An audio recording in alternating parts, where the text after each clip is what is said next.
Friends, आज की इस वीडियो में आपको ये बताने जा रहा हूँ कि कैसे आप अपने Samsung Galaxy F15 Android mobile phone में अगर आपके मोबाइल से फोन करते समय अगर आवाज नहीं आ रही है आपके फोन से, तो इस प्रॉब्लम को आप सॉल्व कैसे कर सकते हैं। आज की इस वीडियो में आपको डिटेल में जानकारी देने वाला हूँ, तो चलिए यहाँ पे वीडियो को हम स्टार्ट कर लेते हैं। देखिए दोस्तों, सबसे पहले तो आपको अपने फोन को ना एक बार रीस्टार्ट कर लेना है। अगला काम ये करना है कि आपके फोन का ये जो फाइल का ऐप होता है, इस फाइल का ऐप को ओपन करना है। इसमें आपको नीचे ऐप्स का ये ऑप्शन टैप करना है। अगले पेज में सबसे ऊपर सिस्टम ऐप का ये ऑप्शन टैप करना है। इस वाले पेज में आप नीचे आएंगे तो आपको ये ऑप्शन मिलता है एंड्रॉइड सिस्टम, इसे टैप करना है। इसके अगले पेज में आपको नीचे की साइड में स्टोरेज का ये ऑप्शन टैप करना है। अब यहाँ पे क्लियर कैच का ये ऑप्शन टैप करना है, तो आपका कैच के सामने डेटा जीरो हो जाता है, ठीक है ना। अब देखिए, अगला काम ये करना है कि आपको अपने मोबाइल फोन का जो स्पीकर होता है उसे आपको हल्के हाथों से साफ करना है। होता क्या, मोबाइल फोन के स्पीकर में थोड़ी बहुत धूल मट्टी जमा हो जाती है, जिसके कारण हमारे फोन से आवाज नहीं आती है। तो ध्यान रखना है, स्पीकर को हल्के हाथों से साफ करना है, ज्यादा ताकत या दबाव नहीं लगानी है, नहीं तो स्पीकर के अंदर के जो पार्टिकल्स होते हैं वो डैमेज हो सकते हैं और फोन का स्पीकर बिल्कुल ही खराब हो सकता है। तो इसलिए ध्यान रखना है, हल्के हाथों से साफ करना है, ठीक है। अब देखिए, अगला काम ये करना है कि आपको अपने मोबाइल फोन को रीसेट करना है। देखिए दोस्तों, यहाँ पे मोबाइल फोन को रीसेट आपको तब करना है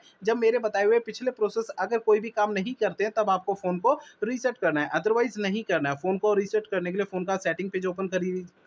सेटिंग पेज ओपन करिए। सेटिंग पेज में सबसे ऊपर सर्च आइकन पे टैप करना है। अभी यहाँ पे सबसे ऊपर सर्च बार में रीसेट आपको लिखना है। आपको नीचे ये ऑप्शन शो होता है फैक्ट्री डेटा रीसेट, इसे टैप करना है। आपका फोन डायरेक्टली आपको सेटिंग में लाएगा। फैक्ट्री डेटा रीसेट पे टैप करेंगे तो अगले पेज में सबसे नीचे रीसेट का ये ऑप्शन टैप करना है। इससे आपका फोन जो है रीसेट हो जाएगा और आपकी प्रॉब्लम सॉल्व हो जाएगी। लेकिन फोन को रीसेट करने से पहले दो बातों का ध्यान रखना है। पहली बात ये ध्यान रखनी है, आपके फोन का जो डेटा है उसका बैकअप ले लीजिए अपने फोन में। और दूसरी बात ये ध्यान रखना है, आपके फोन की जीमेल आईडी और उसका पासवर्ड आपको पहले से नोट करके रखना है। ये दो काम आपको पहले करना है, उसके बाद फोन को रीसेट करना है, ठीक है ना। तो मेरे बताए हुए तरीकों से आपकी प्रॉब्लम सॉल्व हो जाएगी। अगर मेरे बताए हुए तरीकों से आपकी प्रॉब्लम सॉल्व नहीं होती तो आपको करना क्या है, देखिए, आपके मोबाइल फोन का जो सर्विस सेंटर है ना, सर्विस सेंटर में चले जाना है, अपना फोन वहां पे दिखा देना है। ऐसा मैं इसलिए कह रहा हूं, देखिए, हो सकता है आपके मोबाइल फोन के ना हार्डवेयर के अंदर कोई दिक्कत आ गई होगी, जिसके कारण आपके मोबाइल फोन में फोन करते समय आवाज नहीं आ रही है, ठीक है ना। तो मैंने आपको इस वीडियो में जितने भी सॉल्यूशन आपको बताए ना, वो मोबाइल फोन के सॉफ्टवेयर के जरिए बताए, ठीक है।